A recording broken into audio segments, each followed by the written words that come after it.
தற்பொழுதெல்லாம் வரக்கூடிய பிக்சர் ஃபோன்லேயே வந்து பார்த்திங்கன்னா, ஸ்மார்ட் ஃபோனில நம்ம என்னென்ன அம்சங்கள் இருக்கோ, என்னென்ன ஆப்ஷன்கள் இருக்கோ, என்னென்னலாம் பண்ண முடியுமோ அதெல்லாம் வந்து பிக்சர் ஃபோன்லேயே வந்து பண்ண முடியும்.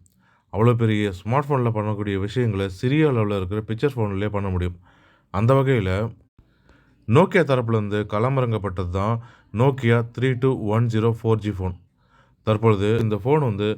1400 ரூ. 1700 தள்ளுபடி விலையில ரூ. 3600லேருந்து ரூ. 3845 வரைக்கும் ஆன்லைன் தளங்கள்ல விற்பனை செய்யப்பட்டு வருது. குறிப்பாக Flipkart தளத்தில இந்த ஃபோன் வந்து விற்பனை செஞ்சுட்டும் வராங்க. இந்த ஃபோன் வந்து பார்த்தீங்கன்னா, கருப்பு, நீலம் மற்றும் கோல்டு வண்ணங்கள்ல கிடைக்குது. இந்த ஃபோன்ல 2 4G சிம் கார்டுகள் பயன்படுத்தலாம். அந்த வகையில இந்த ஃபோன் வந்து வடிவமைச்சிருக்காங்க. குறிப்பா யுபிஐ செயலி இதில இருக்கு. இது தவிர யூடியூபும் இருக்கு. மேலும் 32 ஜிபி வரைக்கும் வந்து இதில மெமரி கார்டு போட்டு நம்ம பயன்படுத்தும் வகையில கூடுதலாக மெமரியும் நம்ம பயன்படுத்த முடியும். அதேபோல Nokia 3210 ஃபோன்ல யூனிசாக் T10 டிஸ்ப்ளேவும் இருக்கு. இது மட்டும் இல்லாம S30+ இயங்குதளமும் இதில இருக்கு. இதற்கு ஏற்றாற்போலே வந்து 28 MB ரேமும் மற்றும் 64 MB ஸ்டோரேஜும் இருக்கு. அது மட்டும் இல்லாம ஸ்மார்ட் ஃபோனுங்கள்ல என்னெல்லாம் ஆப்ஷன்கள் இருக்கோ, அதுவே வந்து இதில பிரத்யேகமான அம்சங்களோட Nokia 3210 ஃபோன்ல இடம் பெற்றிருக்கு. அதன்படி வந்து பார்த்தீங்கன்னா, யூடியூப் மற்றும் யூடியூப் மியூசிக்கும் இதில இடம் பெற்றிருக்கு. பொழுதுபோக்கு பொறுத்தவரைக்கும் வந்து கிளாசிக் கேமான ஸ்னேக் கேம், கிரிக்கெட் ஸ்கோரும் இருக்கு.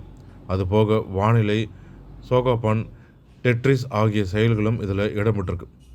இதில ப்ளூடூத் 5ம் இருக்கு. கூடுதலா வந்து FM ரேடியோ ஸ்ட்ரீமிங்கும், MP3 பிளேயரும் இருக்கு. 3.5 மில்லிமீட்டர் ஹெட்ஃபோன் ஜாக்கும் கொடுக்கப்பட்டிருக்கு.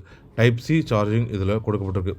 இதில 1450 AMH பேட்டரியும் இடம் பெற்றிருக்கு. 2 மெகா பிக்சல் கேமராவும் 2.4 இன்ச் டிஸ்ப்ளேவும் கொடுக்கப்பட்டிருக்கு. அந்த வகையில விலை உயர்ந்த ஸ்மார்ட் ஃபோன்களுக்கு இணையான வசதி வந்து இந்த பிக்சர் ஃபோன்லும் கொடுக்கப்பட்டிருக்கு. இன்னும் இதில வந்து கூடுதலாக Instagram கொடுத்திருந்தாங்கன்னா, ஸ்மார்ட் ஃபோனே வந்து யாரும் பயன்படுத்த மாட்டாங்க. இந்த பிக்சர் ஃபோனை வந்து பயன்படுத்தியிருப்பாங்க போல இருக்கு. Instagramமும் வந்து கூடிய விரைவிலே வரும் ஸ்மார்ட் ஃபோன்களை காட்டிலும் வந்து பிக்சர் ஃபோன்கள் இடம்பெறணும் எதிர்பார்க்கலாம். இப்படி விலை குறைந்த விலையில பிக்சர் ஃபோன்கள்லேயே வந்து பல ஸ்மார்ட் ஃபோன்கள் இருக்கும் வசதிகளை கொண்டிருக்கு இந்த ஃபோன். ஸ்மார்ட் ஃபோன்கள வந்து பார்த்தீங்கன்னா, நிறைய பேர் வந்து பயன்படுத்த விரும்புவதில்லை. ஏன்னா, அதற்கான சைஸ் வந்து பெருசு, எடையும் வந்து கொஞ்சம் கூடுதலாக இருக்கும். அதை வச்சுக்கிட்டு அதை பாதுகாக்கிறதுக்கு வந்து பெரிய விஷயமா இருக்கும். இதனால வந்து நிறைய பேர் ஸ்மார்ட் ஃபோனை வந்து வச்சுக்கிறதுக்கு விரும்பல. அவங்களுக்கெல்லாம் வந்து இது ஏற்றதாக இருக்கும். மேலும் இது போன்ற பயனுள்ள தகவல்களுக்கு ஆர்எம்டி தமிழ் யூடியூப் சேனலை பார்க்கும். நன்றி, வணக்கம்.